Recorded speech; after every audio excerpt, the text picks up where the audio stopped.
salli wa sallim ala Muhammadin wa ala alihi wa sahbihi wa man tabi'ahum bi ihsanin ila yaumiddin. Hadirin yang dimuliakan Allah, pertama kita syukur kehadiran Allah SWT, wajib kita buka dengan rasa syukur. Dan yang kedua, salawat dan salam tiada hentinya semoga senantiasa tercurahkan kepada Rasulullah Sallallahu Alaihi Wasallam beserta tentu para keluarga beliau, sahabat dan seluruh umat Islam yang setia tiba di jalan beliau yang nanti yang akhir. Hadirin dimuliakan Allah, insyaallah kita akan masuk kepada surah Al-Maidah ayat yang ke-24.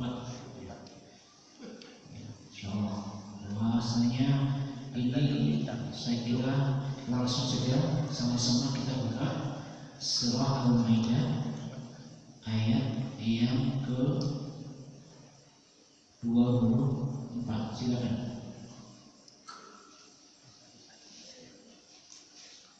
Bismillahirrahmanirrahim. Mereka berkata, wahai Musa, sampai kapanpun kami tidak akan memasukinya selama mereka masih ada di dalamnya. Karena itu pergilah engkau bersama Tuhanmu dan berperanglah kamu berdua. Biarlah kami tetap menanti di sini saja. Dia Musa berkata, ya Tuhanku, aku hanya menguasai diriku sendiri dan saudaraku. Sebab itu pisahkanlah antara kami dengan orang-orang yang fasik itu. Allah berfirman, jika demikian, maka negeri itu terlarang buat mereka selama 40 tahun. Selama itu mereka akan mengembara kepada di bumi. Maka janganlah engkau merasa bersedih hati memikirkan nasib orang-orang fasik itu. Dan ceritakanlah Muhammad yang sebenarnya kepada mereka tentang kisah kedua putra Adam ketika keduanya mempersembahkan kurban. Maka kurban salah seorang dari mereka berdua Habil diterima dan dari yang lain Qabil tidak diterima. Dia Qabil berkata, sungguh aku pasti membunuh. Dia Habil berkata, sesungguhnya Allah hanya menerima amal orang-orang yang bertakwa. Sungguh jika engkau Qabil menggerakkan tanganmu kepadaku untuk membunuhku, aku tidak akan menggerakkan tanganmu padamu untuk membunuhmu. Aku takut kepada Allah Tuhan Allah. Sesungguhnya aku ingin agar engkau kembali dengan membuat dosa membunuhku dan dosamu sendiri, maka engkau akan menjadi penghuni neraka, dan itulah balasan bagi orang yang zalim. Maka nafsu Qabil mendorongnya untuk membunuh saudaranya. Kemudian dia pun benar-benar membunuhnya. Maka jadilah dia termasuk orang yang rugi. Kemudian Allah mengutus seekor burung gagak menggali tanah untuk diperlihatkan kepadanya Qabil bagaimana dia seharusnya menguburkan mayat saudaranya. Qabil berkata, oh celakaku, mengapa aku tidak mampu berbuat seperti burung gagak ini sehingga aku dapat menguburkan mayat saudaraku ini. Maka jadilah dia termasuk orang-orang yang menyesal. Iya. Dalam ayat yang ke-24 Allah berfirman, Qalu ya Musa inna lan nadkhulaha abadan ma dam fiha fadhhab anta wa rabbuka faqatila inna hahuna qa'idun. Ini berkaitan dengan ajakan seruan Musa alaihissalam kepada kaumnya untuk berjihad memasuki negeri, yaitu siapa? Negeri mana itu? Baitul Maqdis, untuk melawan kaum yang menduduki ya, di negeri yang telah dijanjikan oleh Allah itu. Setelah Musa alaihissalam dan Bani Israel kaumnya mampu melepaskan diri dari kejaran Fir'aun, maka kemudian mereka telah sampai di depan pintu gerbang atau di dekat pintu gerbang pintu masuk ke negeri yang dijanjikan itu, dan tinggal masuklah sebenarnya mereka itu, maka musuh pun akan juga bisa dikalahkan sebagaimana di ayat sebelumnya. Kita flashback sebentar ke ayat yang ke-23. Qala rajulani minal ladzina yakhafuna an'ama Allahu 'alaihim udkhulu 'alaihim al-bab fa idza dakhaltumuhu fa innakum ghalibun wa 'ala Allahi fatawakkalu in kuntum mu'minin. Ada dua orang dari Bani Israil ketika Nabi Musa alaihissalam mengajak berjihad melawan musuh yang ada di negeri yang telah dijadikan itu, maka mayoritas, kalau nggak bisa dikatakan seluruh kaumnya Musa bersifat pengecut pada saat itu demi melihat fakta. Sekali lagi, demi melihat fakta yang ada di hadapan mereka, di depan mata mereka, bahwa ternyata sesungguhnya di negeri itu bercokol bermukim bangsa-bangsa yang orang-orang yang memiliki tubuh-tubuh sangat besar, kuat dan kokoh. Bahkan saking besarnya cerita Israel itu mengatakan bahwa mereka tingginya itu sampai setinggi gunung lah, gitu ya. Setinggi gunung, bahkan dikatakan begitu Nabi Musa alaihissalam ketika meloncat membunuh salah seorang penjaga itu, loncatan Nabi Musa itu setinggi dengan tongkatnya, dan ketika meloncat setinggi-tingginya dia hanya mampu setinggi apa? Setinggi mata kaki musuhnya itu. Cerita Israiliyatnya, tidak mungkin juga ya. Karena apa? Tujuannya untuk membenarkan pengejutnya, ketakutannya itu dengan tahu musuh kita itu raksasa. Wis gak mungkin raksasa. Ya. Kalau kita berdiri tinggi, kita hanya setinggi mata kakinya kok, masuk akal. Ya kalau begitu sudah dunia dijajah oleh mereka. Jadi saking besarnya untuk meyakinkan Musa, maka kemudian sesungguhnya yang tinggal di negeri itu adalah penduduk raksasa. Tidak mungkin lah kita mengamalkan. Maka mereka mengatakan apa? Oh ya Musa, mereka berkata, wahai Musa, inna sesungguhnya kami lanadkhulaha, tidak akan pernah. Perhatikan mulutnya ulang dan nun, berarti tidak akan. Nadkhulaha, memasukinya abadan selamanya, madamu fiha, selama dan orang-orang itu, pasukan musuh yang sangat besar gagah perkasa itu ada di dalamnya.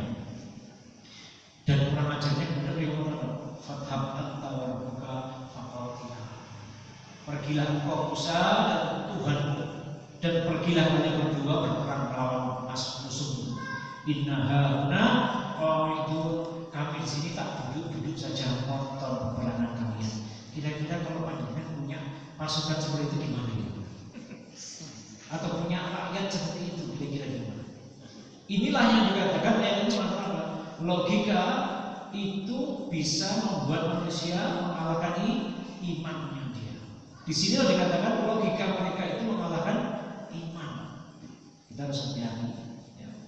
Bahwa secara logika mereka melogikakan segala sesuatu. Pasukan persiapannya luar biasa, peralatan-peralanya luar biasa, segala sesuatunya luar biasa, sehingga tidak mungkin kita mampu mengalahkan pasukan Jabarian seperti itu. Tidak mungkin bisa mengalahkan pasukan yang luar biasa. Ya, kita nggak punya senjata, fisik kita kalah, semuanya kalah. Secara logika maka pasukannya Nabi Musa tidak memiliki kekuatan yang mumpuni untuk melawan musuh. Tapi apa yang terjadi? Hadirin dimuliakan Allah, di sini letak kemudian keimanan kita diuji. Bahwa iman itu tidak boleh dikalahkan oleh logika, dan manusia tidak boleh menyandarkan hanya kepada logika semata.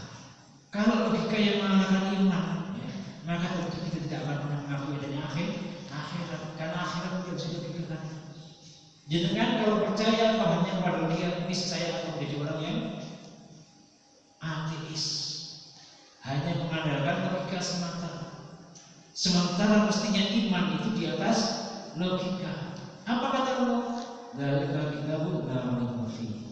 Kitab itu tiada keraguan. Hudan dan muttaqin, itu milik orang bertakwa. Siapa orang bertakwa? Alladzina yu'minuna bil ghaib, yaitu orang-orang yang beriman kepada sesuatu yang tidak bisa dilihat, tidak bisa dilogikakan. Ghaib. Jadi kita beriman kepada sesuatu yang tidak bisa masuk akal kita. Ghaib. Nah, namanya iman itu nggak bisa dilogikakan. Kalau Nabi Allah memerintahkan pergilah, maka pergilah. Gak usah dilogikakan. Ayat-ayat Al-Quran mengatakan begini dan begitu, iman itu jangan dilogikakan. Aduh, ayat ini kayak ini yang bisa diterapkan pada masa Nabi. Sekarang kayak nggak mungkin.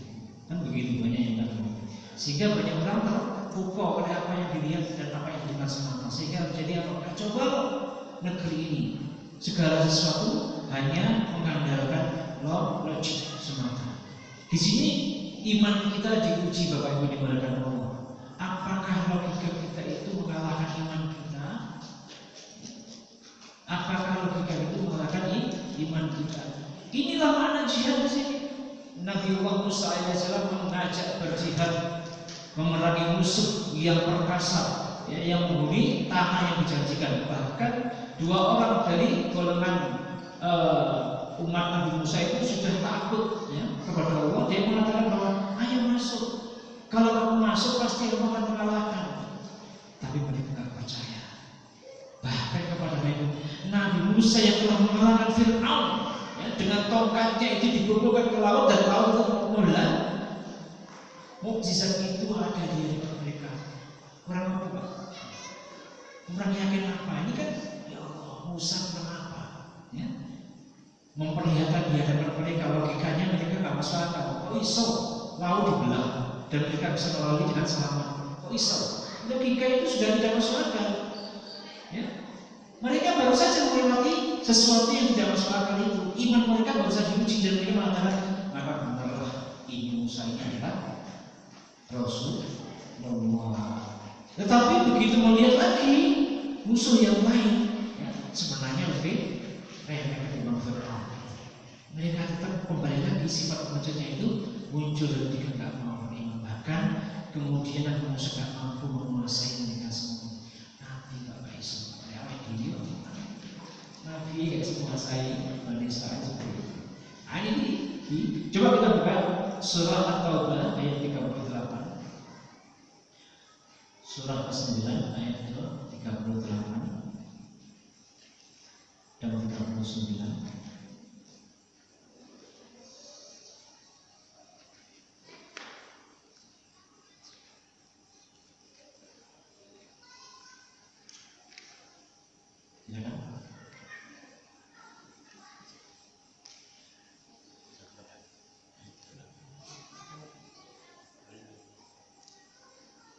Wahai orang-orang yang beriman, mengapa apabila dikatakan kepada kamu, berangkatlah untuk berperang di jalan Allah, kamu merasa berat dan ingin tinggal di tempatmu?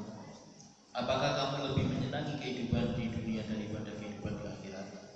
Padahal kenikmatan hidup di dunia ini dibandingkan dengan kehidupan di akhirat hanyalah sedikit.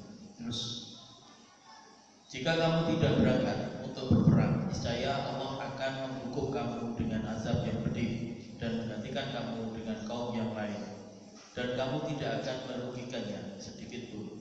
Dan Allah Maha Kuasa atas segala sesuatu. Ya, kalimatnya itu apa sih? Ya ayyuhalladzina amanu ma lakum idza qila lakum firu idza qila lakum firu fi sabilillahi faqultum ilal ardi. Wahai orang beriman, ya, kenapa ketika kamu diserukan oleh Nabi untuk berangkat berjihad fi sabilillah, ternyata dunia mengikat kamu, memberatkan kamu, ya. Ke bumi tempat tinggal itu menjadi berat. Kenapa? Artinya kau cinta apa yang kau miliki, ya. Cinta kepada apa yang engkau miliki. Kemudian Allah itu bil hayat itu yang akhirat, akan kamu lebih waktu itu kepada kehidupan dunia. Artinya lebih memilih kehidupan dunia ini. Fama tahu hayat dunia fil akhirat illa qalil. Dan kehidupan dunia itu dibandingkan dengan akhirat tidak ada apa-apanya kecuali sedikit cuma. Anda mencelupkan jari, telunjuk jari, celupkan ke air laut. Kemudian angkat jari, neteslah air dari jari. Satu tetes yang menetes kembali ke air laut itu, itulah dibandingkan bumi dengan seluruh isinya, ya. Kesenangan satu bumi dinikmati oleh seluruh manusia dari zaman dahulu, zaman Nabi Adam sampai nanti kiamat, itu cuma setetes air di lautan, sebutir pasir di padang pasir, gak ada artinya dibandingkan dengan akhirat. Apakah kamu itu seperti itu semua? Gitu loh ya. Nah, tapi ya itu tadi, godaan dunia itu sangat luar biasa, ya.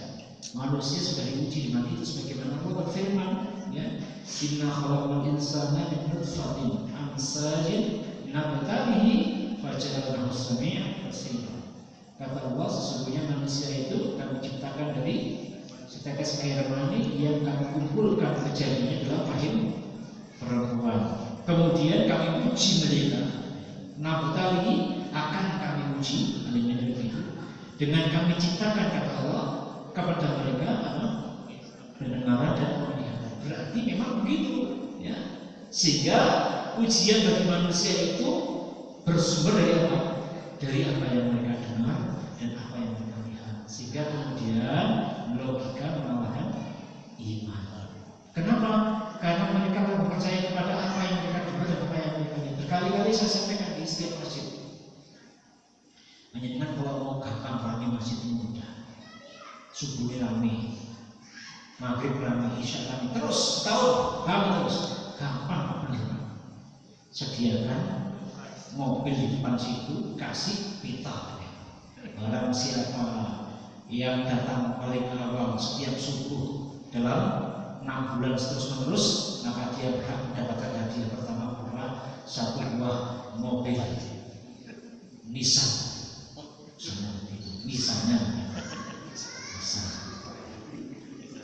hadiah kedua, ya, yang latarnya nomor 2, absensinya nomor 2 paling banyak, dia berhak mendapatkan mobil Avanza warna abu-abu, misalnya, gitu. Bisa, kan hadiah ketiga bagi mereka yang mampu, misalnya, hadir terus selama 6 bulan, absensinya utama 3, berhak mendapatkan mobil Suzuki Forza. Kira-kira benar nggak maksudnya? Benar. Sesuai dengan apa yang dikatakan manusia itu lebih percaya kepada apa yang dia dengar, apa yang dia lihat. Enak di masjid Muhammad ini hadiah. Si teko kira-kira kok gini tuh nggak mungkin masjid ini pak. Langsung Pak Edi dan ngumpulin dana di tingkat 5 langsung. Dia terus begitu, ganti mana, penuh masjid ini pak, ya, penuh masjid ini. Berikutnya meningkat, barang siapa yang terus hadir selama 1 tahun, ya, terus apa namanya, setiap sholat subuh nomor 1 akan mendapatkan suatu rumah di Casablanca. Kira-kira apa? Aku pun di sini lebih ganti ini mampir segini, apa ini begini. Pokoknya setiap ada apa sih jari ya, di situ udah ngantri masuk. Mungkin imamnya gitu terus ya, dengan dapat tunjuk jempol ya nomor 1. Itu Pak manusia. Kenapa? Waktu ingat nggak dulu di Singapura tuh pertama kali mobil Suzuki muncul ya, ada lomba mencium mobil lama-lamaan yang paling lama bersama. Itu yang pengikutnya Masya Allah ngantri ya. Dan mereka apa yang disebut paling lama, gak turu, gak apa-apain. Si penting oleh mobil 1 hari itu memang gak sholat, gak apa-apa. Begitu ya. Manusia lebih mencintai apa yang mereka dengar dibandingkan ketimbang imannya itu. Sehingga apa yang dibenarkan ini kaitannya dengan dunia kita masa ini. Ketika pandangan logika pandangan itu bisa mengalahkan iman. Ya, berkali-kali kita sampaikan bahwa Allah melindungi setiap orang yang beriman, yang mengamalkan masjid. Ini kan betul. Tapi logika kita mengalahkan iman kita, sehingga kita tidak percaya logika. Tidak sebagai faktornya. Itu ke arah sana. Kemudian Allah berfirman dia ada kaitannya dengan ayat 25 dari surat Al-Maidah itu. Qala rabbi inilah amliku illa nafsi. Wahai Tuhanku, sesungguhnya aku tidak mampu menguasai siapapun kecuali diriku, wa akhi dan saudaraku. Kemudian Musa berdoa meminta Allah, Fakhruk bainana wa bainal qaumi. Maka pisahkanlah antara kami, yaitu kami berdua siapa? Nabi Musa dan Nabi Harun dan kaumnya al-fasiqin. Dan disebutkan orang-orang yang menolak perintah Rasul itu sebagai orang fasik, tahu perintah tapi dilanggar, tidak ditaati. Fasik semua, kaum fasikin. Ya. Bahkan kemudian yang berikutnya kalau fa'inahum wa harrama alaihim arba'ina sana, maka Allah mengatakan mereka diharamkan selama 40 tahun untuk mampu memiliki negeri masuk ke negeri, tidak bisa, muter-muter di padang pasir Gurun Sahara, muter-muter selama 40 tahun, ya. Yatihuna fil ardi, muter-muter tak mereka itu nggak tahu jalan keluar. Allah menutup pintu keluar dari padang pasir, jadi mereka itu nggak pernah berhenti berjalan terus. Tapi Allah berikan aman, masih aman, masih kreatif. Walaupun sudah seperti itu ya, karena adalah Musa Nabi Harun tetap dinaungi Allah supaya mereka berpanasan, diberikan makna wassalam dan seterusnya. Bahkan Rasulullah mengatakan waktu itu, kalau kalian mau makan yang enak kembali ke Mesir, kembali pak mereka, ayo kembali ke Mesir, begitu. Dan Allah tidak berkehendak. Dalam kisah itu kemudian di sana bahwa akhirnya Nabi Harun wafat duluan 80 tahun itu berikutnya. Setelah itu 3 tahun sesudah Nabi Musa alaihissalam, ya. Dan kemudian akhirnya mereka setelah 40 tahun hukuman itu kemudian mereka bisa masuki Baitul Maqdis, ya, dengan Nabi yang baru. Kalau tak salah kaum fasikin, maka kata Allah janganlah kamu bersedih putus asa tentang orang-orang yang fasik itu, biarkan saja mereka. Jadi yang dimuliakan Allah, maka di situ dikatakan bahwa berjihad itu tidak mengenal logika, nggak mengenal logika. Ya, kita buka surat Al-Anfal ayat 64, 65 kalau tidak salah. Surah ke-8.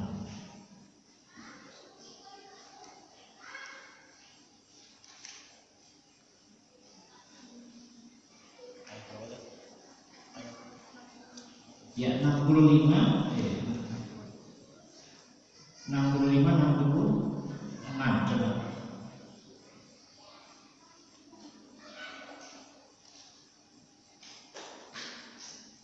Wahai Nabi Muhammad, kabarkanlah semangat para mukmin untuk berperang. Jika ada 20 orang yang sabar di antara kamu, niscaya mereka dapat mengalahkan 200 orang musuh. Dan jika ada 100 orang yang sabar di antara kamu, niscaya mereka dapat mengalahkan 1000 orang kafir. Karena orang kafir itu adalah kaum yang tidak mengerti. Sekarang Allah telah memperingatkan kamu karena Dia mengetahui bahwa ada kelemahan padamu. Maka jika di antara kamu ada 100 orang yang sabar, niscaya mereka dapat mengalahkan 200 orang musuh. Dan jika di antara kamu ada 1000 orang yang sabar, niscaya mereka dapat mengalahkan 2000 orang dengan seizin Allah.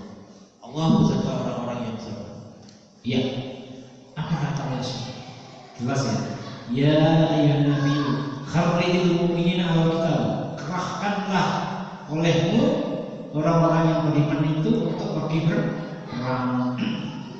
Iyyakum minkum isruna sabiruna yaghlibuna mi'atain.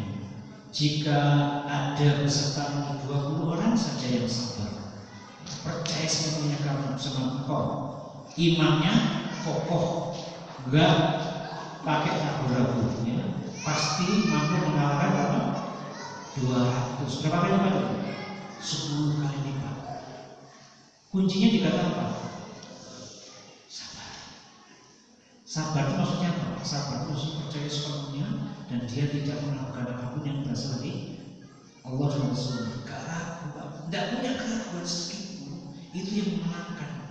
Ya. Makanya Rasulullah mengatakan aja awwalu hadhihi ummati bil yaqini waz zuhud wa yahtamu akhiruha bil kufri wal iman. Orang-orang terdahulu itu mampu berjaya di atas muka bumi ini karena keyakinannya dengan agama, dengan Allah Rasulnya yang luar biasa dan sifat yang sederhana, zuhud terhadap dunia. Mereka tidak terpukau silaunya, secukupnya dia ambil pak. Kalau biasanya baru beli mobil Suzuki Forza ya apa, Forza aja pakai, nggak membeli sih Avanza. Kalau biasanya baru beli Avanza apa sih bisa, terus kita pakai. Kalau biasanya baru beli Nissan nggak beli sih Velfire, terus begitu. Jadi mereka itu tidak silakan dengan harta dunia secukupnya, zuhud. Sebaliknya kata Rasulullah, ya akhirnya orang-orang akhir zaman nanti hancurnya dikarenakan bakhil, karena mudik, karena egoisme. Si penting potongnya warak, si penting dirinya cukup, yang lain menggobek kiri, gitu, ya. Wayang namanya bukli wakam, dan angan-angannya kosong, angan-angan semua. Apa sih dulu dari rumah itu saja yang kita. Ya. Jadi angan-angan semua itu apa? Angan-angan yang murah dunia, pengennya terkenal dan lain sebagainya. Pengennya pokoknya sifatnya duniawi, maunya begitu. Sementara orang yang cerdas mereka akan melakukan tentang akhirat sebagai sesuatu. Jadi ini yang terjadi saat ini. Kita sulit meyakinkan umat Islam yang sekarang untuk lebih percaya kepada Allah Rasulnya dan para sahabat. 4 yang mulia itu saja. Ini enggak ketimbang apa yang dikatakan orang-orang kafir itu. Celakanya Pak. Ini celakanya. Alasannya apa? Rata-rata mayoritas orang itu terpukau dengan mayoritasnya. Justru mereka merumus yang lain juga begitu kok. Yang lain juga begitu. Jadi kita anggap bahwa yang mayoritas itu sebagai pembenaran atas sikap kita. Begitu. Iya. Di sini dikatakan 40 tahun kalian tidak bisa memasuki negeri itu, dihukum ya. Karena apa? Karena sikap yang pengecut itu, enggak mau jihad. Sekarang pertanyaannya, umat Islam di dunia juga sama. Umat Islam di negeri kita juga sama. Sudah berapa tahun kita dihukum? Menghitung-hitung tidak bisa bohong. Kalau melecehkan nabinya, tidak bisa bohong. Selalu semua yang melecehkan Islam selalu vonisnya cuma satu apa? Iya kan? Selalu begitu. Terus kemudian ada yang melecehkan bahwa orang yang guru-guru, orang yang hafiz Quran, orang yang rajin beribadah di masjid, orang yang punya ciri-ciri orang saleh, salehnya itu dianggap sebagai radikal yang merusak negeri ini. Coba dengan begitu, apa enggak sedih? Dan yang mengatakan itu bukan orang non-muslim, yang mengatakan itu justru muslim yang punya pengalaman, yang punya peraturan. Ya begitu. Dan kita tidak mau berbuat apa-apa. Kenapa? Hukuman ini. Ketika para ulama, para saudara yang menyebutkan jihad fisabilillah, justru ditentang oleh sebagian yang mengaku diri sebagai ulama. Ojo muda. Kita harus taat kepada ulama ini. Akhirnya, ya gak muda komunitas, gak berangkat. Yang jadi alasannya, gak diweti misalnya umat Islam, diweti ini ojo karena masjid, karena masjid. Iya Pak.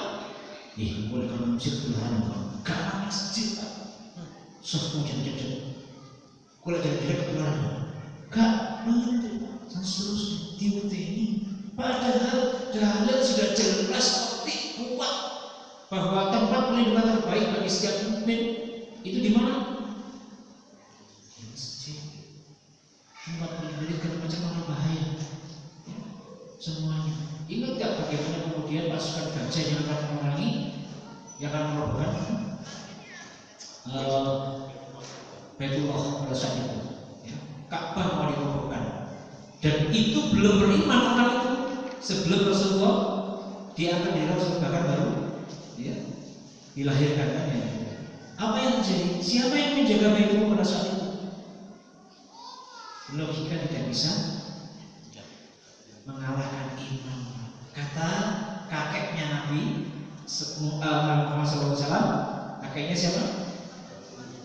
Abdul Muthalib. Ya, ketika dia dikatakan oleh pasukan gajah, dia katakan, Abdul Muthalib, ini ternyata kamu itu lebih takut kehilangan otak-otakmu ketimbang kamu kehilangan Ka'bah. Kata Abdul, lo beda, otakku itu hakku, itu hak milik.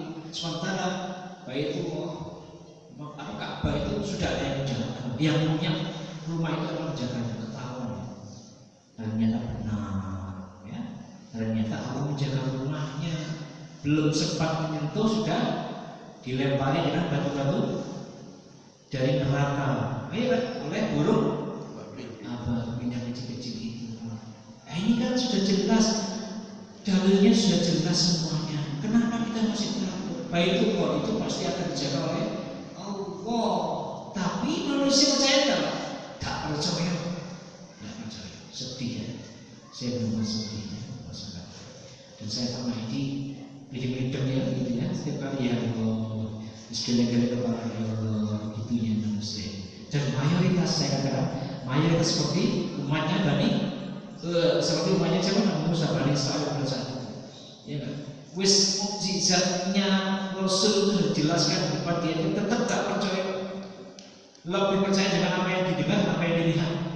Kenyataannya bahkan ketika Nabi Musa itu menyerukan kepada mereka, ya qawmi innakum lam tu'minu anfusakum bi'ikhatil mulija fatubu ila banikum faqtulu anfusakum ba'dakum minkum apa? Mu'min. Ya, tadi kok bayaran dabarikum. Ya. Kata Nabi Musa, wahai kaum Rasul, ini kalian telah menzalimi diri kalian sendiri.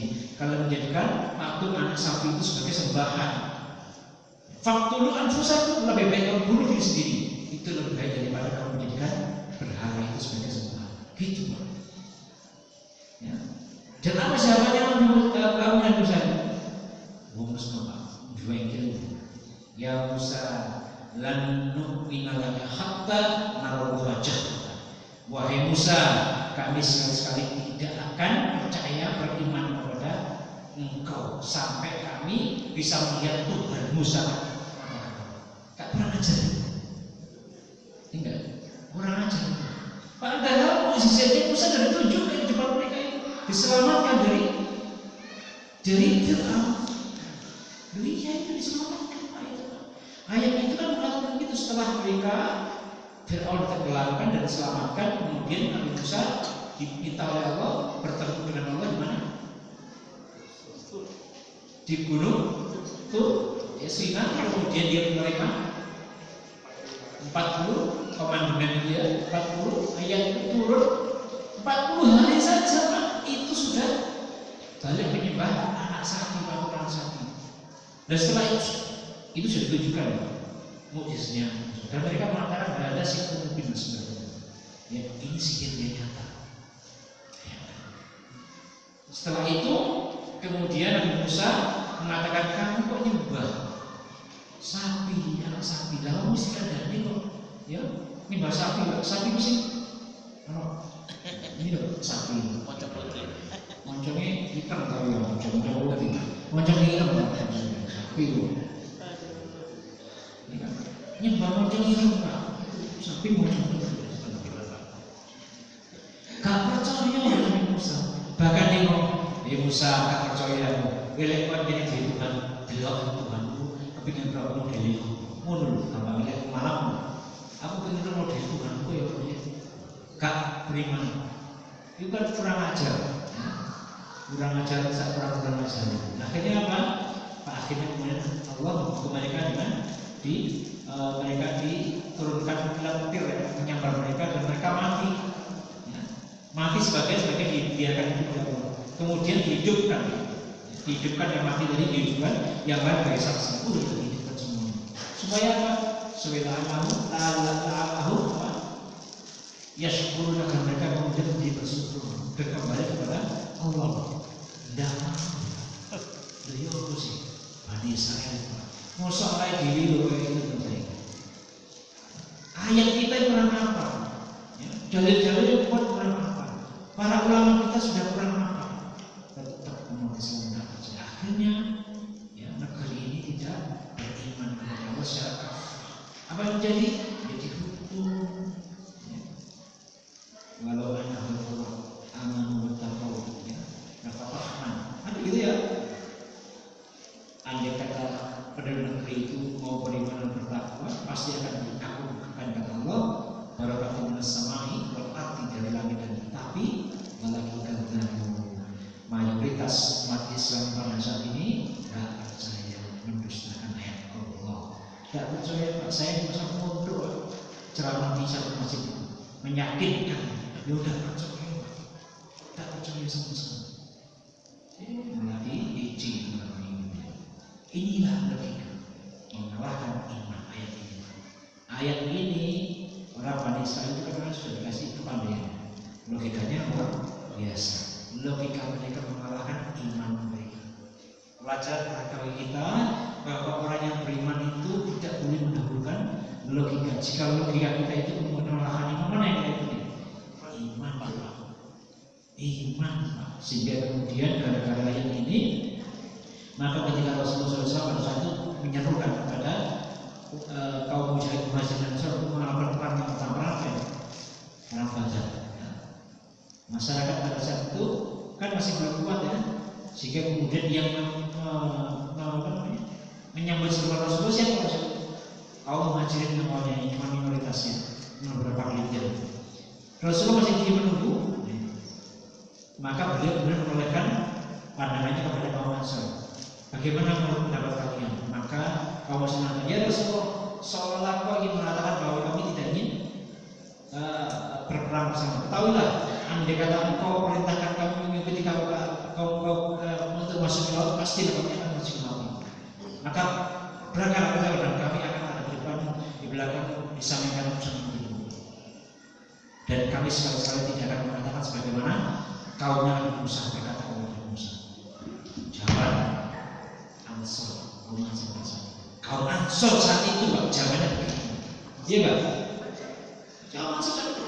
Setiap orang Nabi, wahai Nabi, empat yang mengatakan kami akan ikut, kami tidak ingin sebagaimana umatnya Nabi Musa. Berkata kepada Nabi, idhab, ya, idhab anta wa rabbuka faqatila wa inna huna qa'idun. Enggak, kami enggak akan pernah begitu. Kami yang berangkat menyertai pergi berperang. Ansor. Kamu siapa? Ansor. Ansor maksudnya. Bukan Ansor. Oh bukan. Ansor beda. Nah ini bedanya. Bedanya di situ ya. Kita nggak mampu melakukan itu ya. Coba kita buka surat, masih surat ya, masih surat At-Taubah. Ya. Ayat 24. Ayat 24. Ya.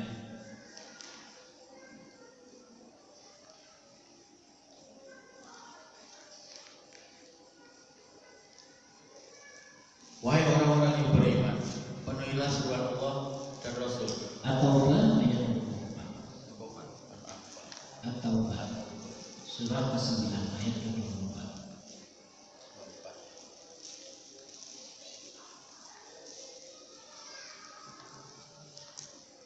Katakanlah jika bapak-bapakmu, anak-anakmu, saudara-saudaramu, istri-istrimu, keluargamu, harta kekayaan yang kamu usahakan, perdagangan yang kamu khawatirkan kerugiannya, dan rumah-rumah tempat tinggal yang kamu sukai, lebih kamu cintai daripada Allah dan Rasulnya, serta berjihad di jalannya, maka tunggulah sampai Allah memberikan keputusannya, dan Allah tidak memberikan petunjuk kepada yang fasik, orang-orang fasik. Ya, Allah sudah memberikan satu gambaran yang tegas ya, bahwa mestinya ketika para suatu anbiya, para ulama yang hanif ya, yang mewaris berhak mewarisi para nabi itu menyerukan seruan jihad, tidak pantas bagi seorang yang mengaku beriman kemudian mereka tidak menyebut seruan itu. Apa kata Allah ini? Kul ingkana abakum ya, wa abnakum wa ikhwanukum wa azwajukum wa ashiratukum wa amwalun ya, iktarabtumuha wa tijaratan takhshawna kasadaha wa masakinu tardawnaha khabba ilaikum minallahi wa rasulihi wa jihadi fi sabilihi fatarabbasu hatta ya'tiyallahu bi amrihi wallahu la yahdi al-qawmal fasiqin. Katakan Muhammad ya, kalau bapak-bapakmu, anak-anakmu, saudara-saudaramu, istri-istri kamu ya, semuanya harta kamu, terus kemudian usaha kamu, rumah kamu yang kamu cintai, semua lebih kamu cintai ketimbang Allah dan Rasulnya dan berjihad fisabilillah, tunggulah sampai Allah menurunkan apa? Urusannya, maksudnya apa? Hukumannya ya, sampai Allah. Artinya apa? sebagai orang yang beriman lebih mencintai dunia dan seisinya ketimbang apa yang telah menjadi syariat Allah Rasul. Artinya selalu yang kita bawakan itu perintah Allah Rasul. Loh Pak, saya kan gak ada Rasul ya. Makanya kemudian ada pewaris para Nabi. Siapa para Nabi? Para ulama. Ulama yang mana sudah jelas. Ulama-ulama yang Hanif, jangan ulama yang nempel di surat Allah, tidak boleh, karena sudah jelas ada hadis yang sahih yang mengatakan bahwa kita tidak boleh mempercayai dengan ulama-ulama yang ekor kepada sultan sebagai ulama. Berhati-hati mereka itu akan merusak agama. Ya. Al-fuqaha'u warasatul anbiya, malam yang dulu fitnya. Para fuqaha, para ulama adalah pewaris para Nabi selama mereka tidak masuk ke bidang dunia. Ya terus bagaimana ya dahulu itu bagaimana masuk ke dunia? Yaitu apa?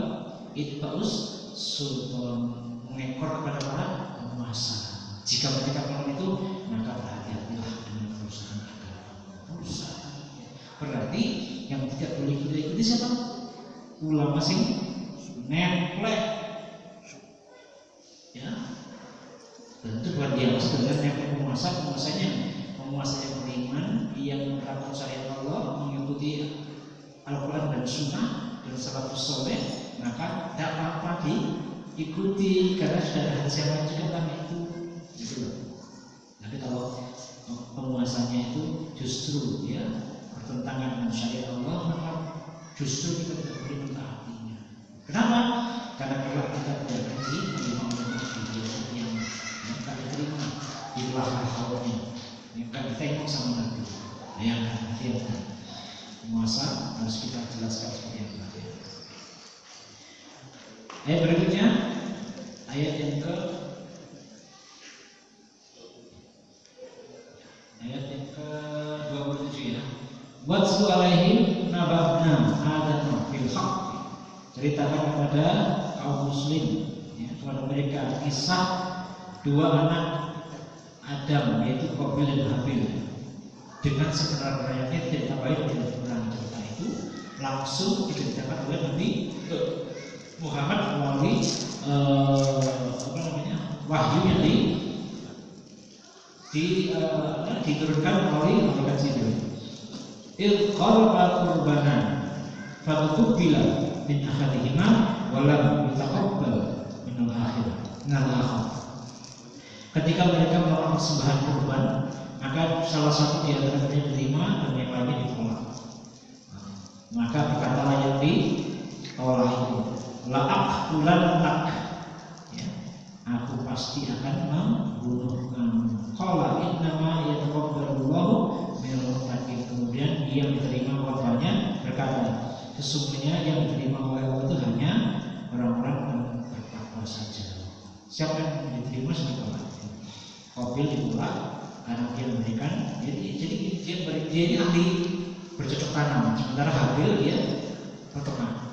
Ya, dia memberikan kami yang terbaik. Qabil sempat memberikan yang terbaik, Qabil yang terbaik. Tapi begitu dia ada salah satu bulu-bulunya yang gemuk-gemuk itu diprotoli sama dia, dimakan dulu baru dikasih yang kurus-kurus. Oh kan, makanya dimakan oleh yang oleh itu yang kambingnya tadi itu ya.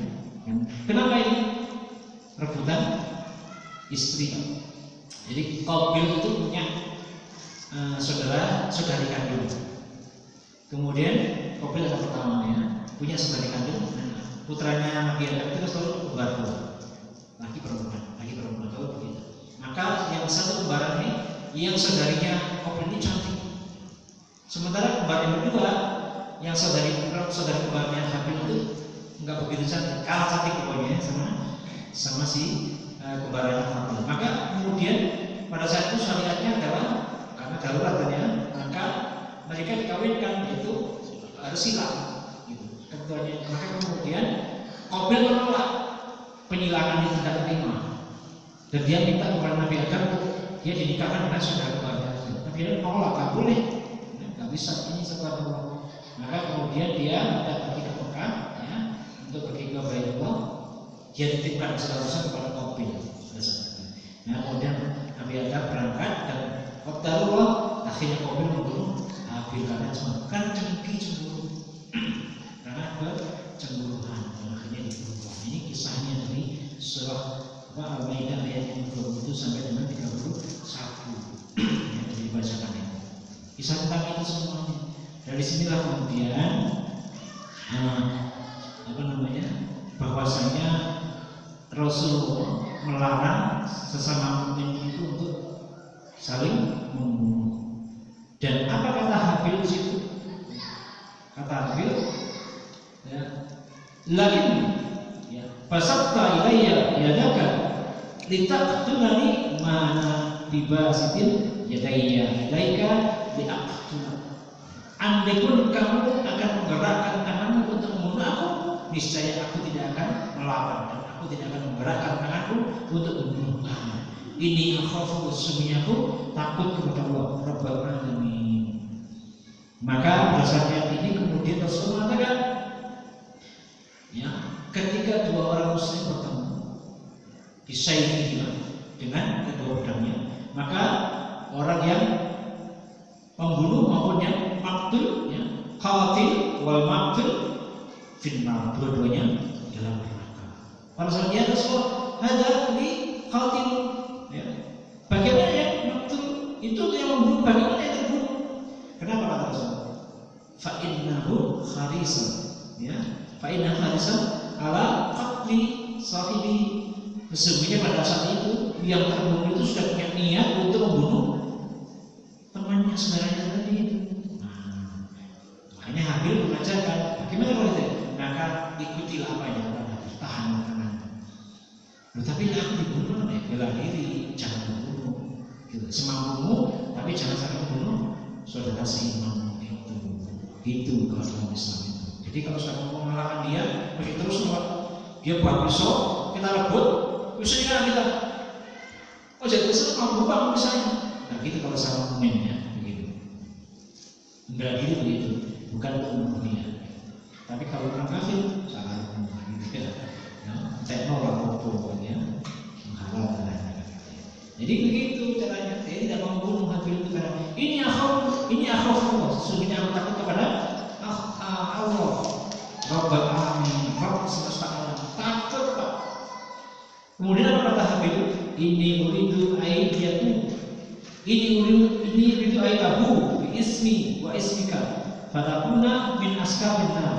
Aku ingin agar kamu kembali, ya, kembali kepada siapa? Tabu, kembali kepada Allah nanti dengan membawa beban dosaku dan dosamu, maka kamu termasuk menjadi penghuni neraka. Wadzalika jazaa'ul zalim, itulah balasan bagi namanya zalim. Artinya ayat ini mengatakan bahwa yang membunuh kelak akan memikul dosa-dosa yang dibunuh. Ya, selain dia memikul dosa-dosa pembunuhannya, dia juga akan memikul dosa-dosa yang dibunuh. Kenapa? Kalau akan dia akan dihadap keduanya, dan si terbunuh akan mengatakan kepada yang membunuh, ya Allah, maka aku minta keadilan darimu. Ternyata kalau si pembunuh itu kemudian tidak punya pahala yang bisa membebaskan yang terbunuh itu dari dosa-dosanya, maka dia minta karena dosa-dosanya dia dibatalkan kepada si pembunuh. Begitu terus sama habis dosanya sehingga dia bisa masuk surga dan pembunuh itu masuk neraka double-double. Nah itu kenapa? Karena nanti dia 32 itu dikatakan bahwa membunuh satu orang tanpa alasan yang benar itu bagaikan membunuh satu dunia. Menyelamatkan nyawa, ya, satu orang jahat seolah menyelamatkan satu dunia. Gitu. Nah ini berbahaya disebutkan. Para ulama sepakat bahwa di sini dikatakan bahwa yang pertama kali menjadi dosa pembunuhan, apa namanya, menerima beban warisan dosa itu siapa? Qabil ini. Ya. Dari Sa'id mungkin para sahabat juga mengalami begitu bahwa Qabil ini akibat dia mengajarkan kepada manusia pertama kali bagaimana cara membunuh, maka kalau dia akan menerima akibat tersebut dengan menerima beban dosa bagi para separuh beban dosa dia akan terima. Itu para ulama, ya, bahaya. Karena dosa membunuh berat banget. itu ya, seberat apapun selama dia tidak mensekutukan Allah masih dapat ampun. Ada kisah ya, bagaimana orang yang pulang ke 99 datang kepada seorang abid. Abid itu ahli ibadah, bukan ahli ilmu, ahli ibadah. Ahli ibadah itu memang ibadahnya khusyuk, ibadah tapi tidak ilmu datang. Dia tanya, wahai Ustaz, saya ini sudah umur 99, bagaimana menurut pendapat? Apakah ada pendapat? Kakek wong kawan aku bisa karena terus kamu aja. Iya, 100. Kemudian datangnya seorang ahli seorang alim, dia bertanya, apakah aku sudah umur 100 apakah ada cara bagiku untuk bertobat? Dan selama aku tidak mensekutukan Allah masih ada disebutkan hadis yang lain. Dan itu kemudian maaf disebutkan bahwa Allah itu maha pengampun ya. Selama kamu tidak menyebutkan Allah, tetapi bukan aku yang akan membimbing kamu untuk bertobat. Datang kepada rekanku semuanya bisa membimbing kamu. Ambil hadisnya akan pergi, kemudian ketika berjalan fisabilillah menuju pertobatan itu Allah menandai dia berapa, dan kemudian 2 orang malaikat yang akan mengantar memberi rahmat itu eker-ekeran. Ini akan diberikan rahmat, ini wongku gitu ya. Akhirnya diukur jalan menuju tempat pertobatan, dan dari tempat dia melakukan perjalanan rahmat yang lebih dekat ke tempat pertobatan maka diambil oleh malaikat ya, rahmat itu. Maka di sini dikatakan berdosa sebesar apapun, membunuh 100 orang selama dia masih ada waktu ya untuk bertobat. Sebenarnya Fir'aun itu hampir bertobat. Itu kisahnya. Fir'aun itu sudah mengakui, sudah mengakui ya sesungguhnya beriman kepada Rabbi Musa bahwa kan begitu ya. Sudah mengakui begitu. Tapi kalau dalam kisahnya itu malaikat tidak senang ya, langsung dicekokin pasir ya. Sehingga dia tidak sempat bertobat, kita melakukan ya. Tapi Allah kajian itu ada yang mengatakan itu enggak, cerita itu Israeliat, ada yang mengatakan itu benar ya, karena sebelum kehendak Allah, kalau Allah berkehendak mengampuni ya diampuni, kalau Allah nggak berkehendak ya enggak. Tapi kalau dalam ayat itu nggak diampuni. Tidak mungkin malaikat itu, kalau saya tidak mungkin malaikat itu bertindak tanpa perintah Allah. Jadi nggak mungkin malaikat itu langsung wis iki mulai sempat minta ampun kepada Allah, diampuni Fir'aun. Wis tak patenane mrene ngono. Soalnya saya yang ngurus siapa malaikat kan gitu. Kalau saya laporan saya pada ayat itu dari kisah-kisahnya itu ya. Kalau saya ya, karena Allah mengatakan begitu. Karena Allah lebih menghendaki dia tidak mendapat ampunan. Bahkan fitnahnya itu kaumnya Fir'aun itu ya digiring pagi sore menuju neraka, dan penginjanya siapa yang dijajah? Siapa yang dijajah? Ahli riba. Orang-orang yang di bumi dulu suka makan riba, bahwa dia kan bergelimpangan di jalan pasukannya Fir'aun digiring pagi dan sore menuju neraka. Di ide-ide Pak, wetengi sakoma gede ini. Jero ning wetenge ahli riba itu apa? Ada isinya ular dan kelajengking kelihatan, bledo saya meninggal. Mau ngatek gak bisa dan seterusnya. Jadi ini kayak beliau di neraka sudah tersiksa di jalan menuju tempat digiringnya pasukannya Fir'aun ya, yang dulu sangat banyak. Pasukan Fir'aun itu sangat banyak Pak. Dia penguasa dunia maksudnya. Nah kemudian yang berikutnya, dan di sini dikatakan bahwa fatawa'at lahu nafsuhu qatla akhihi faqatalahu wasfasfaham dan khasirin. Maka kemudian dia mentaati, fatawa'at lahu nafsuhu, dia mentaati nafsu, hawa nafsunya lebih ditaati. Maka ada manusia itu membunuh saudaranya itu Habil. Dikisahkan pada saat membunuh Habil itu, Habil kan tidur ya. Dan tahu nggak dalam kisahnya itu, Qabil itu nggak tahu cara bunuh, dia cuma pegang kepalanya. Ya bicara mati, nggak tahu. Kalimat bunuh itu kan masih haru gitu ya. Akhirnya kemudian apa yang terjadi? Iblis menampakkan dirinya, ya. Kemudian iblis mengambil seekor domba dan di kepalanya dipukul oleh iblis itu pakai batu. Kamu yang bunuh membunuh saudara dia, begini caranya, rok pakai baju, begitu. Ambil batu pukul beracak.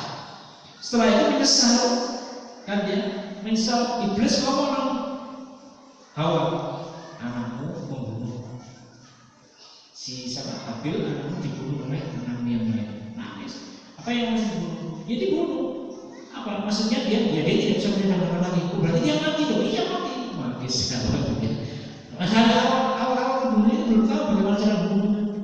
Iblis yang mengajarkan dia membunuh kepada si Habil itu. Dan setelah itu dia menyesal. Jadi dia menyesal dan kemudian akhirnya dalam kisahnya itu dia bingung bagaimana cara membunuhnya. Takut ketahuan orang tuanya. Akhirnya dia bawa mayatnya digendong kemana-mana pergi. Kelilingi dunia istilahnya ini. Pergi, bingung tidak sampai kemudian Allah mengirimkan 2 ekor gagak dan satu mati, kemudian gagak itu dikumpulkan gagak yang satunya dengan cara akhirnya dia menggunakan zina dikatakan dia celakalah aku kenapa kamu seperti gagak itu begitu ya, sampai seperti itu baru kemudian dia kumpulkan setelah ada yang mengatakan selama beberapa tahun, ada yang mengatakan 100 tahun keliling-keliling Allah alamnya benar. Karena ini kisah ini sekali kisah yang banyak ditulis oleh orang-orang yang Israel yang sudah masuk Islam, orang Yahudi yang membawa kisah-kisah zaman dahulu. Itu kata Ibnu Katsir dalam tafsirnya beliau itu. Mana yang benar? Yang jelas itulah caranya Allah mengajarkan kepada Habil kemudian bagaimana cara menguburkan orang yang telah mati. Bahkan cara menguburkan tidak tahu pada saat itu. Ya. Baik, dari sini mungkin silakan jika ada yang ingin diskusikan, masih ada waktu lumayan. Assalamualaikum. Ustaz, tentang yang tadi tentang masalah tidak mempercayai atau yang disampaikan bahwa orang muslim yang menentang dengan apa yang sudah disuratkan tadi. Pertanyaan saya begini, orang-orang muslim, orang-orang munafik dan orang-orang fasik, pada saat dia melakukan kemusyrikan, kemunafikannya dan kefasikannya, itu apakah tidak ada hati atau tidak ada kolbu yang menyesal, atau bahkan dia pada waktu menyendiri atau apa itu berpikir bahwa apa yang dilakukan itu sebuah kezaliman? Apa tidak ada seperti itu penyesalan sehingga kok sepertinya itu kalau orang makan itu kok lahap banget gitu. Dia tuh membuat kefasikannya dan kemunafikannya itu kok lahap banget gitu. Nah ini apakah tidak ada hati sama sekali, padahal kan muslim. Ya, kalau kita kembalikan kepada kisah bagaimana Rasulullah mengarahkan seorang muslim menuju perang Tabuk pada saat itu, rata-rata orang fasik munafik itu minta izin untuk tidak ikut berperang dan semua diizinkan oleh Rasul. Oh ya, siap, silakan kembali izin. Karena Rasul tahu betul orang munafik kan, gitu ya, munafik 100 lebih, 200 kan. Ketika kemudian bin Malik dan 3 orang sahabat Rasul yang lain yang justru sahabat utama yang tidak pernah, yang bukan bagian dari orang munafik itu, mereka meminta izin, mereka siap lah. Cuma apa kemudian? Terpukau dengan kan sebentar lagi panen ya, sebentar lagi kebun kurma itu panen pada saat musim panen itu mau berangkat ke Tabuk itu dan panas itu. Sehingga mereka kemudian berleha-leha dulu supaya aku punya peralatan cukup mumpuni bisa mengejar mereka. Sehingga kemudian mereka berleha-leha dulu. Nah leha-leha itu dibujuk oleh syaitan nggak jadi berangkat ini. Jadi hati-hati. Gara-gara tidak segera menyambut seruan Rasulullah untuk berangkat, akhirnya mereka bukan orang munafik, mereka bukan orang fasik, mereka orang yang mengaku. Tapi karena terbuai, ya, logikanya mereka itu bisa mengalahkan imannya. Ya enggak, logikanya mereka apa? Oh, aku punya kuda, Kata Rasulullah 2 hari itu baru aku saya bisa bicara dengan budak-budak karena budaknya terbaik. Supaya gampang. Sehari saya ada waktu 2 hari depan sampai ya. Berkumpul lagi dengan keluarganya lagi semua bantu untuk berpanen rumahnya. Ternyata sehari, 2 hari, 3 hari, seminggu nggak berangkat, akhirnya nggak diberangkat. Dan kemudian setelah Rasulullah dia bertekad untuk terus terang bahwa aku malas saja, malas. Dan Rasulullah memberikan keputusannya. Tapi Allah Rasulullah tahu ini orang imannya baik dan dia tidak berbohong. Dia mengaku kesalahannya, gak banyak alasan. Ya Rasulullah, andaikan aku mau memberikan suatu alasan, aku pasti akan percaya alasan. Tapi aku tidak ingin. Alasanku itu menjadikan aku semakin jauh terjerumus ke dalam kefasikan itu ya. Maka aku mengaku terjebak karena kemalasan. Malas. Bagaimana? Ya sudah, kamu pulang, tunggulah sampai aku beri keputusan. Dan mereka akhirnya diuji kabar baru. Ada yang mengatakan 2 hari, dalam 50 hari, ada yang mengatakan 2 hari. Ya, yang kamu. Akhirnya dia dikucilkan selama 2 bulan kurang lebih, dan akhirnya setelah itu Allah beri keputusan pengampunan kepada ketiganya. Bagaimana? Nah, orang yang tidak fasik, tidak munafik itu diampuni. Tapi orang yang munafik tidak datang kepada Rasulullah. Mereka bisa punya alasan kok Rasulullah susah mengizinkan diri kita. Apa kata Rasulullah munafik? Dzalika bainahum amanu tsumma kafaru. Yang demikian karena mereka itu beriman kemudian menjadi kafir. Kafaru artinya bukan kafir i'tiqadi, ya, bukan kafir secara akidah karena mereka masih ngaku muslim, ya. Kafaru terhadap apa?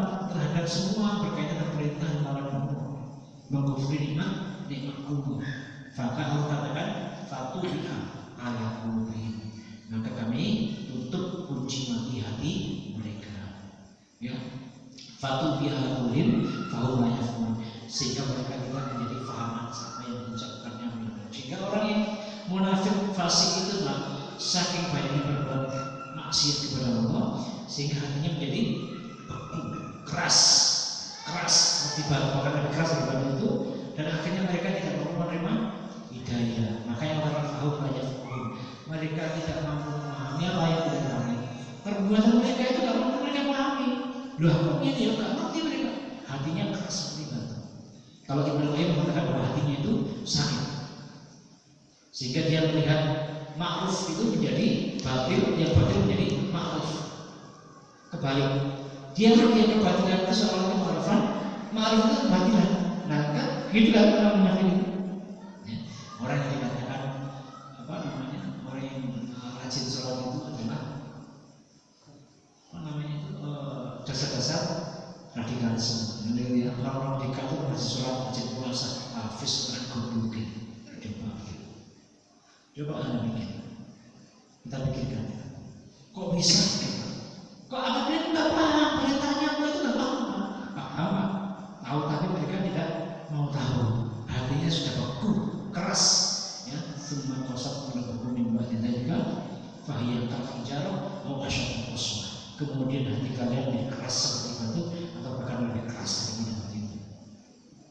Fa'inna minal hijarati lama yang terfajaru min. Tapi dari batu yang paling keras pun masih air bisa membelah dan keluar menjadi mata air. Tapi hati manusia kalau keras tidak bisa, hidayah tidak bisa masuk, tertutup. Fatu bi'ala qulubihim fahum la yafqahun. Maka kami kunci mati hati mereka sehingga mereka tidak bisa memahami apapun.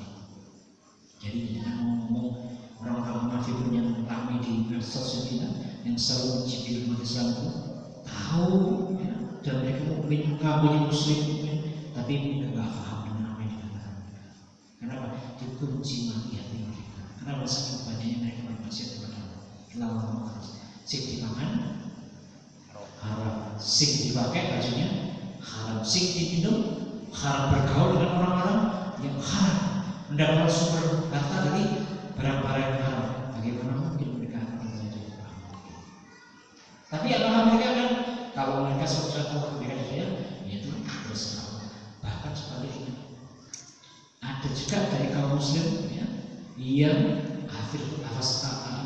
hafiz Quran, yang dia salah dari sahabat Rasul, yang kata Rasulullah justru akan jadi pengkhianat, ya. Akhirnya menjadi pendukung Musailamah kadzab, itu kan siapa nih? Al-Anfu, ya. Nah itu akhirnya menjadi. Jadi Allah kalau mau berkata, Yahdi mayyasha, memberikan hidayah kepada siapa yang dikehendaki dan akan memberikan misal siapa yang dikehendaki. Maka semua macam masalah kita menjadi hal yang disesuaikan oleh Allah SWT. Itu baiknya. Jadi karena Allah menghendaki itu bukan karena berarti kemudian dipastikan dia akan menjadi hal yang betul, tapi karena dia berkawan dengan orang yang haram, diharam, kemudian dia makan barang haram, sumber rezekinya haram dan seterusnya, sehingga hatinya terbiasa dengan haram, maka dia tertutup hatinya itu dan dia tidak bisa mendapatkan hidayah dari Allah. Itu ayat. Jadi jangan terjadi orang munafik. Ini seorang munafik berkedung atau kasih peringatan dengan hidayah. Kalau nggak mau yus dong, jadi bukan berarti munafik. Lama-lama kumpul dengan munafik, akhirnya jadi munafik. Jadi kan begitu. Al-mar'u ala dini khalilihi, seseorang itu sesuai dengan agama teman baiknya. Ya, teman baiknya munafik, ya kita bisa keluar munafik. Gitu dia. Monggo yang lain. Amin.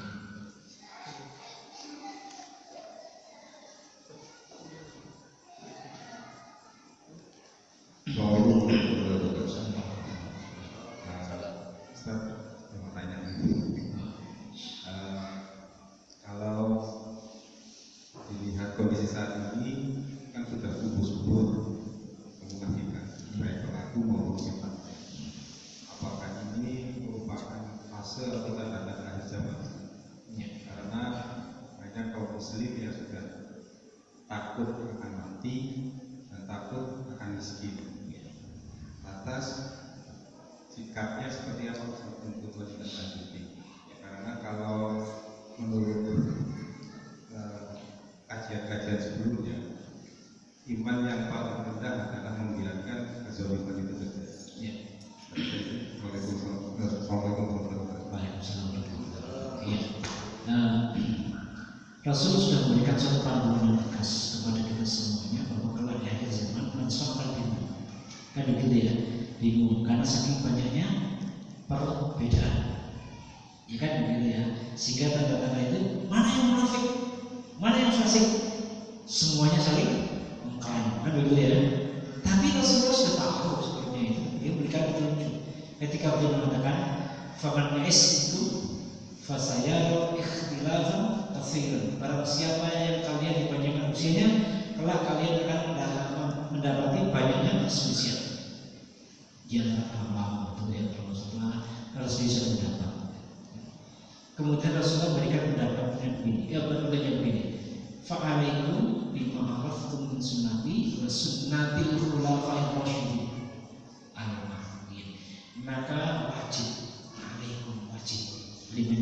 wajib ketika kalian melihat tanda-tanda akhir zaman itu, ya, banyaknya perselisihan itu, kalian menemui itu, wajib bagi kalian untuk berpegang teguh kepada sunnah dan sunnahnya khulafa'ir rasyidin al-mahdiyyin. Artinya, ketika semua dalil dijadikan saling menyerang satu dan yang lainnya, ya, ada yang mengatakan, ini menurut si fulan begini, menurut si fulan begitu, menurut misalnya ini menurut Bukhari begitu, ini menurut Imam Syafi'i begitu, ini menurut Imam Ahmad begitu, dan seterusnya.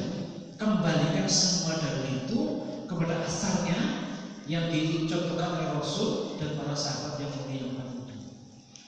Mana yang paling dekat dengan itu yang kita ambil. Jika ada perselisihan, ya. Jika ada perselisihan di zaman kita ini, kita ambil yang ada contohnya zaman Nabi dan zaman para sahabat yang mulia yang pertama itu. Kalau ternyata di antara mereka itu lebih dekat adanya di itu, dalil itu maka ambil. Yang lain jangan diambil. Bahkan Rasul kata antu, ya, alaikum bin nawajib, gigi kuat-kuat dalil itu dengan gigi geraham. Artinya pada saat itu apa yang terjadi? godaan untuk meninggalkan dalil itu besar. Maka kita beritakan gigi kuat-kuat, makanya saya kuat Pak. Dicaci oleh banyak orang saya nggak apa-apa. Saya lebih memilih dalil itu. Wah, perintahnya Rasulullah kepada sahabat yang mulia itu begitu. Terserah anda melakukan begitu. Tapi saya kan sudah ada dalilnya. Bagaimana cara menyikapi itu semua terjadi itu? Saya tidak ragu, tidak ragu saya sedikit pun tidak ragu, tidak ragu. Ya, bab perselisihan tidak ragu. Sekarang menurut saya ya, bab tentang sekarang ini banyak perselisihan masalah ini ya, masalah apa ini. Emang zaman dulu setiap hari ada orang negeri. Sebelum ini pun sudah ribuan setiap tahun, setiap hari ya, orang mati dengan berbagai sebab tentuannya. Demikian juga kalau sudah waktunya mati pasti mati. Kalau sudah waktunya sakit pasti sakit dengan berbagai alasan. Kan begitu ya. Yang saya takutkan begitu Pak. Ada hal yang lebih urgent. Gak cuma nyawa yang hilang tapi akhirnya juga hilang. Apa itu? Sakit, sumbernya itu Pak. LGBT. Saya mau tanya, kenapa LGBT gak dikarantina? Kenapa pelaku LGBT gak diisolasi?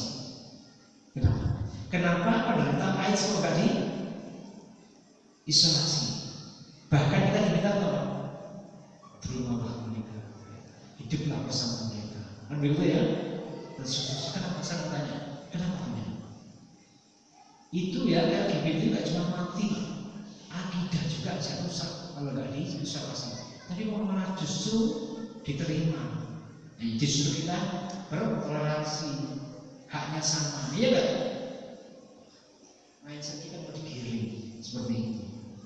Kalau saya lebih banyak kayak gitu, kenapa sumbernya gitu? Gak cuma sekedar nyawa yang hilang, tapi akidah yang rusak anak kita. Karena saya punya bukti zaman dulu di pasar itu. Ada keluarga yang awalnya mereka benar-benar normal sama sekali, begitu kerja di lingkungan yang LGBT langsung jadi LGBT, langsung seketika. Jadi penyakit menular, akidahnya langsung hilang. Ya, nah itu jadi. Maka kita bagaimana sikap kita? Kita kata Rasul, Assalamualaikum bin nawajib. Maka bikinlah kuat-kuat dengan geraham itu. Ketika aku menyaksikan itu yang terjadi, maka kembalikan semuanya menjadi yang pasti akan dari Rasul dan para sahabat. Ya kan? Makanya saya katakan kalau saya punya bab tentang sholat di masjid, ya, berjamaah, tetap sofnya rapat atau renggang. Ya, saya menghormati yang sofnya renggang, tapi saya pribadi memilih sof rapat. Kenapa? Karena saya mengatakan orang wudhu itu jauh lebih suci dari bersihnya orang yang sekedar mandi. Orang wudhu itu suci. Rasulullah mengatakan Allah makan suci. Nah, suci. Bahkan Al-Quran itu tidak layak disentuh kecuali orang yang suci. Al-Quran nggak boleh disentuh kecuali orang yang suci. Orang suci itu maksudnya apa? Berarti dia bersih dari segala macam kotoran termasuk penyakit. Jadi wudhu itu membersihkan berbagai macam penyakit. Apalagi masuk masjid, masuk masjid saat ini suci. Jadi orang yang masuk masjid nanti punya suci lah.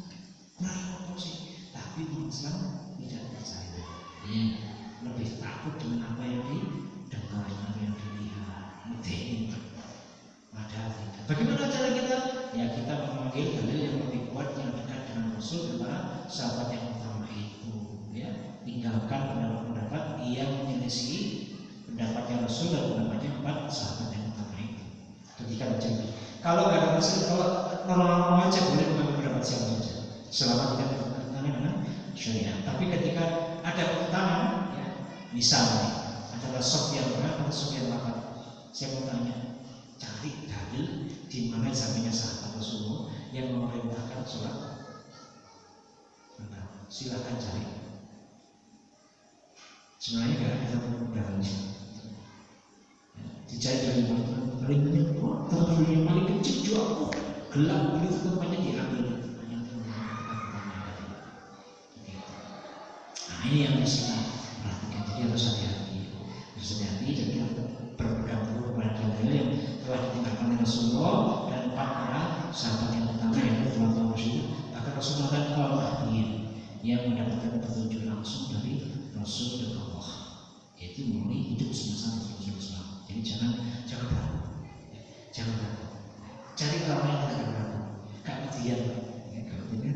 Kenapa saya bilang tadi hadisnya ayat ini, ayat surat Al-Maidah ayat ke-24 ini, itulah pertentangan antara logika dan iman. Logika dan iman dibenturkan. Nah, kita mau ikut yang mana, logika atau iman? Terkadang logika nggak sejalan dengan iman, tapi lebih banyak yang sejalan. Terkadang saya katakannya, iman itu nggak sejalan dengan logika. Terkadang begitu, gitu loh. Logikanya kalau orang dibakar pasti terbakar nggak? Terbakar. Nabi Ibrahim nggak terbakar. Logikanya manusia dimakan ikan mati nggak? Nggak mati, ya mati lah. Nabi Yunus nggak mati. Begitu seterusnya. Ya. Logikanya manusia bisa bulan-bulan nggak? Nggak bisa, tapi Rasul bisa bulan-bulan. Percaya nggak kita sama kalau Rasul bisa bulan-bulan? Ah, kan domain. Iya begitu, banyak orang begitu. Saya lihat gitu. Ya Allah, seperti itu. Orang Islam pun masih ada yang nggak percaya, gitu. Orang Islam pun masih ada yang percaya. Bagi kita, iman harus di atas logika, karena sudah jelas ayat yang pertama, kedua, dari surah Al-Baqarah itu wajib bagi kita beriman kepada yang gaib. Yang gaib itu pasti di luar logika, Pak. Pasti di luar logika. Pasti. Orang yang nggak percaya yang gaib pasti dia adalah orang yang orientalis, gitu. Yang hanya berorientasi kepada apa akan begitu. Pak, mudah-mudahan belum puas ya. Jadi mungkin dicari lagi. Oke, monggo Mas Bapak. Pak Danang. Kan sejarahnya perang Islam itu yang menang itu rata-rata jumlah kecil. Ya. Itu yang jumlah besar itu kayak perang itu malah mengalami kekalahan. Ya. Bahkan nanti di akhir zaman itu Imam Mahdi itu pada saat berperang itu melawan 80 rakyat. Bendera ya. Jangan lupa bendera. Hanya memimpin 120.000 pasukan, sepertiganya meninggal, sepertiganya yang menang, sepertiganya lari. Jadi memang dari dulu Ya. kekuatan Islam itu dari yang kecil gitu. Iya. Iya. Jadi sebenarnya begini, bukan masalah kecil atau besar. Ini permasalahannya satu, tawakal. Kan ya, tawakal artinya apa? Wa ma ramaita id ramaita walakin Allah rama. Kan gitu ya. Serat keyakinan kita itu harus seperti kita buka surah Al-Anfal. Al-Anfal bukan masalah.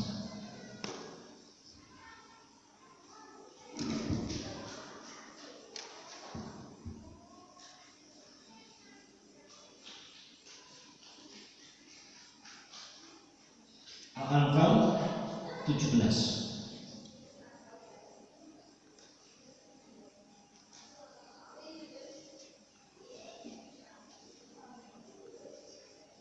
Ya, ketemu ya. Apa di sebelah kanan? Silakan baca. Maka sebenarnya bukan kami yang membunuh mereka, melainkan Allah yang membunuh mereka. Terus? Bukan engkau yang melempar ketika engkau melempar, tapi Allah yang melempar. Terus? Allah berbuat demikian untuk membinasakan mereka dan untuk memberi kemenangan kepada orang-orang muslim dengan kemenangan yang baik. Iya. Iya. Jadi intinya begini. Sejarah kenapa peperangan Islam selalu dimenangkan oleh umat Islam jumlahnya jauh lebih sedikit. Perang Mu'tah, di mana ketika Saifullah,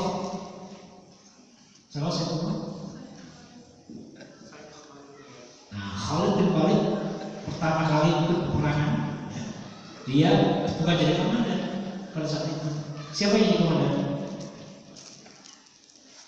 Ya, Ja'far bin Abu Talib, kemudian bin Abu Ja'far, paman Rasulullah ya, Ja'far bin Abdul Talib, kemudian Abdullah bin Rawaha, dan yang ketiga yang pertama itu Zaid bin Harithah. Ya. Ketika Zaid terbunuh, maka yang mengambil kepemimpinan siapa? Ja'far. Ja'far terbunuh, Abdullah bin Rawaha. Setelah kemudian ketiga-tiganya syahid, para kaum mukmin pasukan muslim langsung mengangkat siapa? Khalid bin Walid menjadi komandan. Karena sebelumnya waktu masih kafir kan dia jadi komandan terus. Akhirnya dia dianggap pantas, dia jadi komandan. Dan kemudian dengan jumlah musuh berapa pasukan Khalid pada saat itu? 3.000 orang melawan berapa? 100.000 ya, ada yang mengatakan 200 macamnya. Sekarang 100.000 lah maksudnya. Masuk akal? 3.000 pasukan melawan 100.000, menang kalah selalu 3. Kalah. Tapi pasukan musuh yang satu ini kocak-kacir sama musuhnya Khalid. Apakah karena Khalid yang tegas atau karena Allah sebenarnya? Karena Allah memilih Khalid. Nah, karena itu Umar ketika menjadi khalifah pertama kali yang dilakukan apa? Yang pertama kali dilakukan merubah komandan perang dari Khalid diberikan kepada Abu Ubaidah bin Jarrah. Ketika Khalid komplain pulang ke komandannya, Umar kenapa kamu melakukan itu? Ya kamu juga bermusuh kan? Khalid, aku sayang kamu. Aku melihat umat Islam ini sudah dewa-dewakan kamu. Kalau bukan Khalid yang jadi komandan, kamu mungkin menang. Seolah kemenangan itu dari kamu. Dan kamu tahu itu syirik namanya. Dan kamu bisa menjadi sombong. Dan kamu tahu walaupun ada sebiji saling kesombongan dalam kamu tidak akan musuh. Khalid, tahu terima kasih coba. Mau dipecat terima kasih ya. Diselamatkan oleh Umar Al-Faruq. Jadi umat Islam pada itu sudah tahu tawakalnya ke Khalid. Lagi Khalid tadi komandan pasti salah betul. Maka ayat ini mengatakannya, "Falam taqtuluhum walakin Allah," bukan kamu yang memberikan. Wajib bagi umat Islam ketika melawan perang bahwa semua kenaknya peluru kita, kenaknya panah kita harus bukan dari kita atas pertolongan Allah. Itu yang wajib itu. Dan ketika kita menendang pasukan musuh berlipat ganda daripada pasukan musuh. Tapi kalau karena sombong, kita terus sedikit sedikit apalagi sekarang banyak. Gitu, sombong pada Islam sehingga Allah mengalahkan mereka. Demikian juga perang Uhud. Ya, meremehkan sekali perintah Rasulullah SAW. Pasukan pemanah diminta tidak boleh turun apapun, walaupun burung-burung menyambar kepala kalian jangan turun. Tapi begitu pasukan musuh berdiri lari meninggal ghanimah, mereka terkubur dengan turun. Salah musuh, ayo kita rebutan ghanimah. Ternyata Khalid kemarin dan belakang. Ini jadi maksiat lah penyebab kekalahan itu, termasuk kesombongan. Kalau sudah kabur walaupun sekedar pasti kalah. Musuh katanya dengan musuh juga begitu, mengandalkan jumlah dan kekuatan musuhnya. Begitu bertempur pasukan Islam itu, siapa yang perang Badar? Ayat yang sama ya, masih di surat Al-Anfal ya. Ayat yang ke-9, silakan dibaca.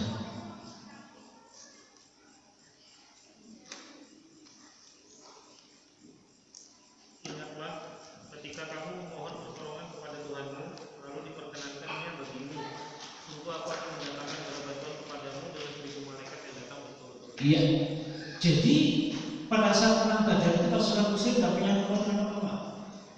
Pedang untuk berburu menyembelih bukan pedang perang. Ya, nggak punya pasukan yang kokoh, nggak punya. Sementara pasukan musuh 1.000 dengan perlengkapan yang komplit, baju silat dan sebagainya itu. Ya, sehingga Rasulullah cemas pada saat itu, maka beliau istighosa.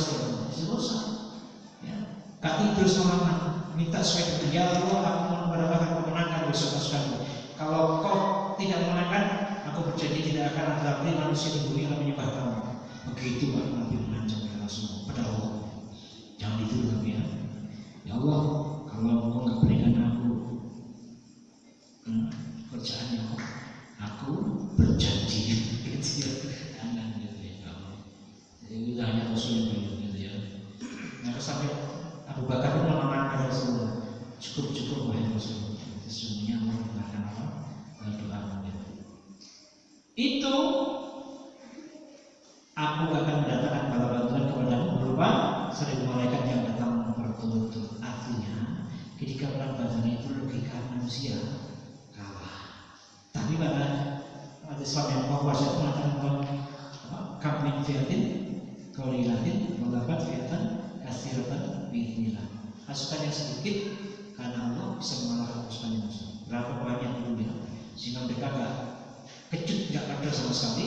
Semakin kokoh oleh semuanya, justru memperkuat bagaimana itu malah semakin yakin, dan Allah menurunkan keyakinan itu dengan bantuan malaikat, 1000 malaikat yang berdiri. Dan kisahnya para sahabat itu pas perang Badar itu ngantuk baca ayat ke-10. Coba dibaca. Dan tidaklah Allah menjadikannya melainkan sebagai kabar gembira agar hatimu menjadi tentram karenanya.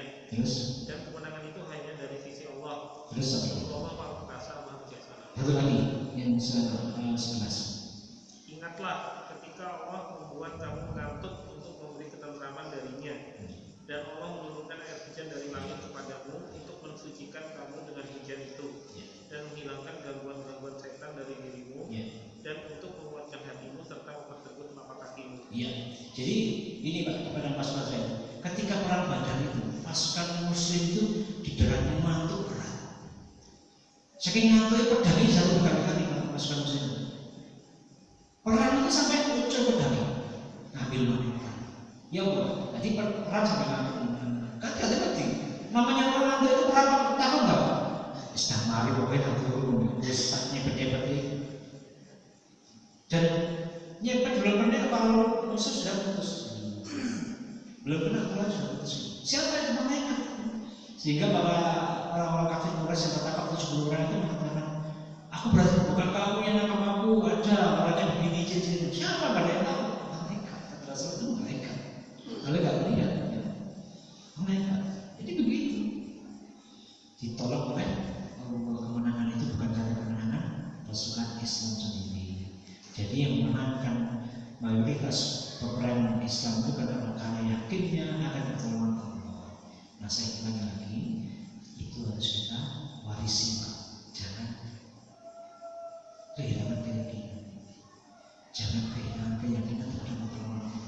Sedikit-sedikit kita kehilangan keyakinan, ya, maka iman kita juga menjadi dipertanyakan. Jangan kehilangan keyakinan. Berkumpullah, alhamdulillah, saudara-saudara teman-teman yang kokoh imannya. Tidak harus kokoh. Ya, kenapa? Karena begitu janji Allah itu, janji Rasulullah itu. Kelak di akhir zaman, orang-orang yang menjalankan agama sesuai dengan apa yang telah dicontohkan oleh Rasul dan para sahabat itu seperti apa? Mengabarkan angin. Dilo-ilo orang nanti sama dilo-ilo orang. Tapi yang begitu, berbahagialah orang-orang yang dilo-ilo orang itu kata Rasul. Gitu Pak. Jadi yang menyebabkan menang bukan karena jumlah pasukan sedikit atau banyak, masalahnya bukan itu. Yang banyaknya di perang Hunain malah kalah karena di perang Hunain tak umat Islam merasa dirinya sudah pasti menang sebelum bertemu perang Allah. Dan Allah tak suka dikalahkan. Padahal musuh cuma segelintir, perang Hunain segelintir musuh. Pasukan Islam kocar kacir sampai kemudian Rasulullah mengatakan bertawalah kalian, bertawalah. Kau bertawa bagaimana kan kalian? Menangkan yang bukan Wan Nasr menangkan pasukannya Khalid bin Walid perang di Irak sampai ada namanya Sungai Darah ya, misalnya. Jumlah pasukan Khalid berapa itu? 30.000. Melawan 100.000. Yang 100.000 dibantai, penggal semuanya di atas sungai sehingga kemudian kepalanya dengan air sungai itu menjadi merah darah. Sehingga dengan demikian musuh-musuh yang di aliran sungai itu menjadi kecut kalah di masjid ini dikalah 100.000 akan 30 kalah dan dibantai semua. Kalau berjanji ya Allah, jika engkau menangkan aku, pasukanku kemenangan, aku berjanji tidak akan memisahkan pasukan musuh satu pun. Dan aku akan alirkan sungai ini dengan darah mereka. Ya, Allah kabulkan banyak. Dimenangkan dan kalau memenuhi janjinya dibantai semua. Agar musuh-musuh yang berikutnya kedai. Ini kalah. Ketika ketemu orang mana? Romawi apa kata? Kalau apa yang membuat kamu yakin bahwa kamu akan menangkan perang denganku? Isminelis Walid, kamu tak kasih sekian dinar. Setiap kalian masukkan kita orang saya kasih sekian dinar. Asal kamu tidak jadi perang dengan kami. Gimana maksudnya? Dengar ya. kami datang ke negeri kaum ini bukan karena hina-hina tadi, tapi kami mendengar bahwa kami adalah kaum peminum darah, dan kami mendengar bahwa darah yang paling besar adalah darah kami. Maka kami kesini dalam rangka mencari darah kalian, minum darah kalian semuanya.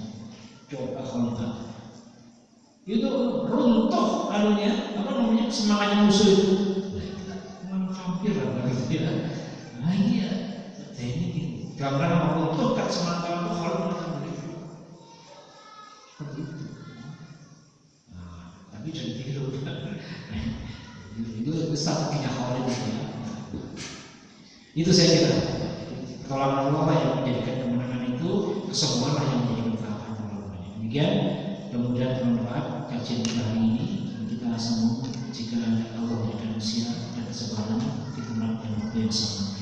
Mudah-mudahan bermanfaat. Kita tutup dengan doa kafaratul majlis.